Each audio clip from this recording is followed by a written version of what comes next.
The Wonderful Wizard of Oz Chapter 6. The Cowardly Lion. All this time Dorothy and her companions had been walking through the thick woods. The road was still paved with yellow brick, but these were much covered by dried branches and dead leaves from the trees, and the walking was not at all good. There were few birds in this part of the forest, for birds love the open country where there is plenty of sunshine. But now and then there came a deep growl from some wild animal hidden among the trees. These sounds made the little girl's heart beat fast, for she did not know what made them. But Toto knew, and he walked close to Dorothy's side, and did not even bark in return. "How long will it be," the child asked of the Tin Woodman, "before we are out of the forest?" "I cannot tell," was the answer, "for I have never been to the Emerald City.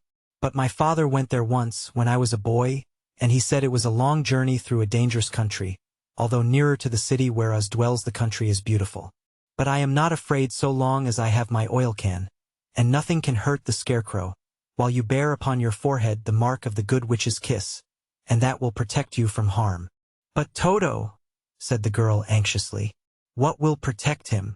"We must protect him ourselves if he is in danger," replied the Tin Woodman.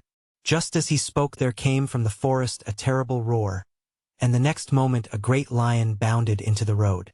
With one blow of his paw, he sent the scarecrow spinning over and over to the edge of the road, and then he struck at the Tin Woodman with his sharp claws. But, to the lion's surprise, he could make no impression on the tin, although the woodman fell over in the road and lay still. Little Toto, now that he had an enemy to face, ran barking toward the lion, and the great beast had opened his mouth to bite the dog, when Dorothy, fearing Toto would be killed, and heedless of danger, rushed forward and slapped the lion upon his nose as hard as she could, while she cried out, "Don't you dare to bite Toto! You ought to be ashamed of yourself, a big beast like you, to bite a poor little dog." "I didn't bite him," said the lion, as he rubbed his nose with his paw where Dorothy had hit it. "No, but you tried to," she retorted. "You are nothing but a big coward." "I know it," said the lion, hanging his head in shame. "I've always known it. But how can I help it? I don't know, I'm sure. To think of your striking a stuffed man, like the poor scarecrow." "Is he stuffed?" asked the lion in surprise, as he watched her pick up the scarecrow and set him upon his feet, while she patted him into shape again. "Of course he's stuffed," replied Dorothy, who was still angry. "That's why he went over so easily," remarked the lion. "It astonished me to see him whirl around so. Is the other one stuffed also?" "No," said Dorothy. "He's made of tin," and she helped the woodman up again. "That's why he nearly blunted my claws," said the lion. "When they scratched against the tin it made a cold shiver run down my back." "What is that little animal you are so tender of?" "He is my dog Toto," answered Dorothy. "Is he made of tin or stuffed?" asked the lion. "Neither. He's a meat dog," said the girl. "Oh, he's a curious animal and seems remarkably small, now that I look at him. No one would think of biting such a little thing except a coward like me," continued the lion sadly. "What makes you a coward?" asked Dorothy, looking at the great beast in wonder, for he was as big as a small horse. "It's a mystery," replied the lion. "I suppose I was born that way. All the other animals in the forest naturally expect me to be brave, for the lion is everywhere thought to be the king of beasts. I learned that if I roared very loudly every living thing was frightened and got out of my way. Whenever I've met a man I've been awfully scared, but I just roared at him, and he has always run away as fast as he could go. If the elephants and the tigers and the bears had ever tried to fight me, I should have run myself. I'm such a coward. But just as soon as they hear me roar they all try to get away from me, and of course I let them go. But that isn't right. The king of beasts shouldn't be a coward," said the scarecrow. "I know it," returned the lion, wiping a tear from his eye with the tip of his tail. "It is my great sorrow, and makes my life very unhappy. But whenever there is danger, my heart begins to beat fast." "Perhaps you have heart disease," said the Tin Woodman. "It may be," said the lion. "If you have," continued the Tin Woodman, "you ought to be glad, for it proves you have a heart. For my part, I have no heart, so I cannot have heart disease. Perhaps, said the lion thoughtfully, if I had no heart I should not be a coward. Have you brains? Asked the Scarecrow. I suppose so. I've never looked to see, replied the lion. I am going to the Great Oz to ask him to give me some, remarked the Scarecrow. For my head is stuffed with straw. And I am going to ask him to give me a heart, said the Woodman.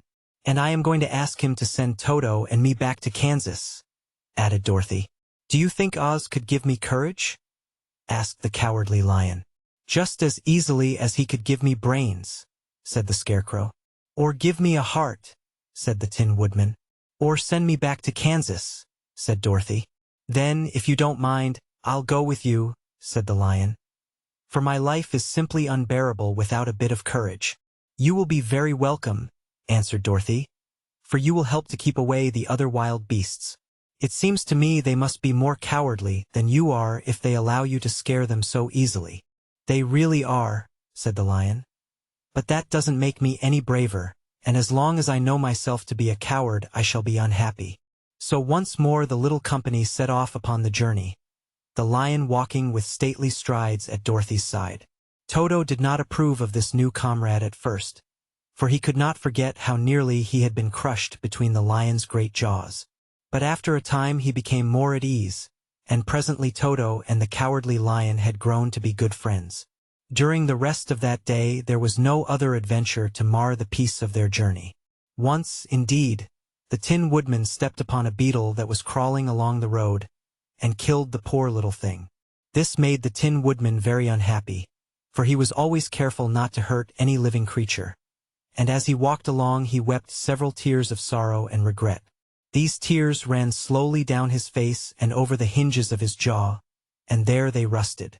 When Dorothy presently asked him a question the Tin Woodman could not open his mouth, for his jaws were tightly rusted together. He became greatly frightened at this and made many motions to Dorothy to relieve him, but she could not understand. The lion was also puzzled to know what was wrong.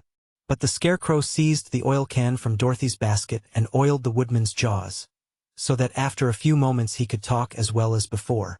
This will serve me a lesson, said he, to look where I step, for if I should kill another bug or beetle I should surely cry again, and crying rusts my jaws so that I cannot speak. Thereafter he walked very carefully, with his eyes on the road, and when he saw a tiny ant toiling by he would step over it, so as not to harm it. The Tin Woodman knew very well he had no heart, and therefore he took great care never to be cruel or unkind to anything. You people with hearts, he said, have something to guide you and need never do wrong. But I have no heart, and so I must be very careful. When Us gives me a heart of course I needn't mind so much.